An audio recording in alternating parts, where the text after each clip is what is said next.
नमस्कार, मैं हूं आपके साथ नम्रता। चीन ने भारत से पंगा क्या लिया? रोज आए दिन कुछ ना कुछ भारत चीन को चोट पहुंचाता ही रहता है और उसी का नतीजा है कि चीन अब रोने लगा है। पहले मोबाइल ऐप्स बैन हुए, फिर दीपावली पर चीनी सामानों का बहिष्कार हुआ और अब भारत ने एक और झटका देते हुए आर्मी कैंटीन में इंपोर्टेड आइटम की खरीद पर रोक लगा दी है। रक्षा मंत्रालय की तरफ से कैंटीन स्टोर डिपार्टमेंट यानी कि सीएसडी को 422 आइटम्स की लिस्ट दी गई है, जिसमें निर्देश दिए गए हैं कि इन आइटम्स का परचेज ऑर्डर नहीं दिया जाएगा। इसमें सबसे ज्यादा चीन के आइटम्स हैं। 422 आइटम्स में से करीब 230 आइटम्स चीन के हैं, जबकि 16 आइटम्स ऐसे हैं जो चीन के अलावा दूसरे देशों में भी बनते हैं, लेकिन इन पर भी रोक लगाई गई है।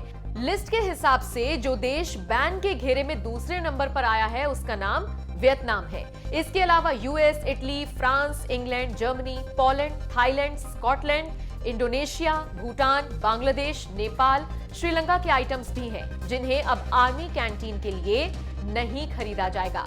चीन के जिन आइटम्स पर रोक लगाई गई है उसमें ज्यादातर इलेक्ट्रॉनिक आइटम्स हैं, जैसे कि laptops, microwave, coffee maker, sandwich toaster, काजल, glass, sleeping bag, ladies handbags, doormat जैसे आइटम्स हैं, जो पहले कैंटीन में उपलब्ध होते थे, लेकिन ये अब कैंटीन के लिए नहीं लिए जाएंगे।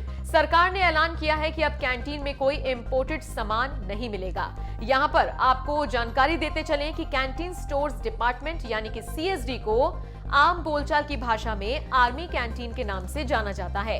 आर्मी, नेवी, एयरफोर्स के जवान और ऑफिसर्स और उनके परिवार वालों के साथ साथ पूर्व सैनिकों और उनके डिपेंडेंट को मिलाकर सीएसडी के करीब 1 करोड़ से ज्यादा लाभार्थी हैं। यहाँ हर छोटा बड़ा सामान मिलता है जो ओपन मार्केट में होता है।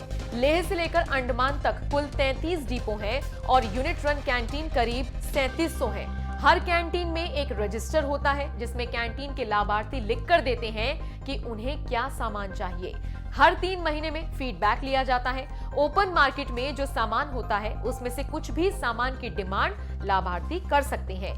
ये फीडबैक फिर हेड ऑफिस भेजा जाता है और एक कमेटी इसको देखती है कि क्या क्या सामान खरीदकर कैंटीन में उपलब्ध कराना है। तो अब आप समझ सकते हैं कि कैसे भारत ने एक बार फिर चीन को चोट पहुंचाई है और चीन को काफी ज्यादा आर्थिक नुकसान इससे हुआ है।